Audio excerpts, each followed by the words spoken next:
কৃষি কৰ্মৰে উজলিছে একাংশ কৃষক।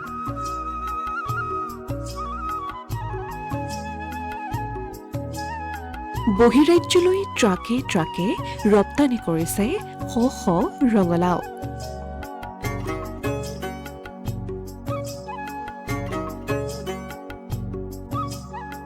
মুখত হাঁহি বিৰিঙিছে খেতিয়কসকলৰ।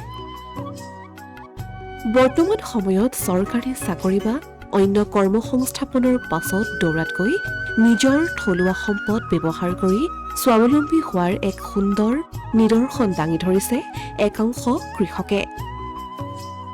কৃষি কৰ্মৰে আদৰ্শ দেখুৱাইছে কামৰূপ জিলাৰ নগৰবেৰাৰ ৰংগেশ্বৰী গাঁৱৰ একাংশ খেতিয়কে। ৰঙালাও খেতিৰে দেখুৱাইছে স্বাৱলম্বিতাৰ উৎকৃষ্ট নিদৰ্শন। বিগত 10 বছৰ ধৰি ৰঙালাওৰ খেতি কৰি আহিছে এইসকল কৃষকে। চলিত বৰ্ষতো ৰঙালাওৰ খেতি কৰি লাভৰ মুখ দেখিছে গাঁওখনৰ এচাম খেতিয়কে।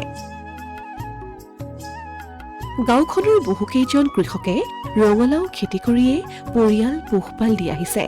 জাকিৰ হুছেইন নামৰ ব্যক্তিজনে প্ৰায় 20 বিঘা মাটিত কৰিছে ৰঙালাওৰ খেতি।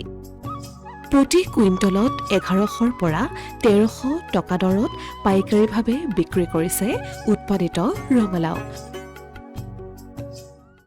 মই ৰঙালাও খেতি কৰিছোঁ 15 বিঘা 16 বিঘা নহ'ব। দাম 11 টাকা 11.5 টাকা কিলো দিছোঁ।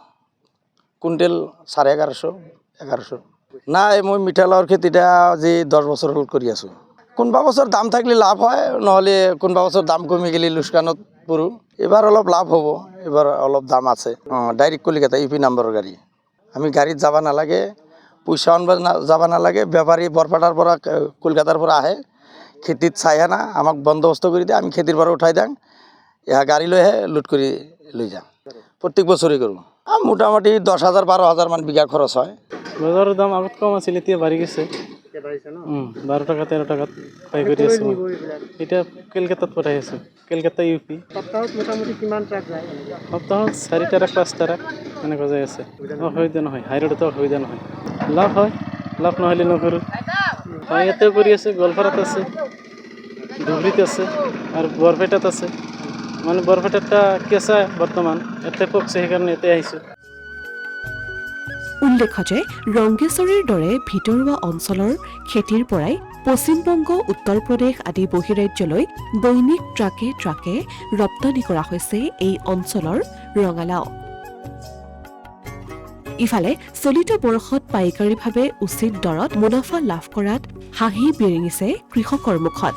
আনহাতে খেতিসমূহত আশানুৰূপ উৎপাদন পাবলৈ সক্ষম হৈছে যদিও বীজ, ৰাসায়নিক সাৰ আৰু কীটনাশকৰ অত্যাধিক মূল্যবৃদ্ধিয়ে চিন্তিত কৰি তুলিছে কৃষকসকলক। এই ক্ষেত্ৰত চৰকাৰক প্ৰয়োজনীয় ব্যৱস্থা গ্ৰহণ কৰাৰো দাবী জনাইছে কৃষকসকলে। এবাৰ মানে গুটিৰ দামটাও বেছি, সাৰৰ দাম বেছি, হাজিৰাৰ দাম বেছি, চবফালে ঔষধৰ দাম বেছি, খৰচটো আমাৰ বেছি পৰি যায়।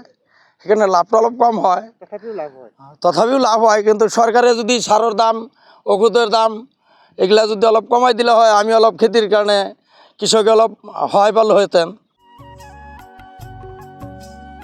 অসমীয়াৰ প্ৰতিদিন ডিজিটেল ডেস্ক।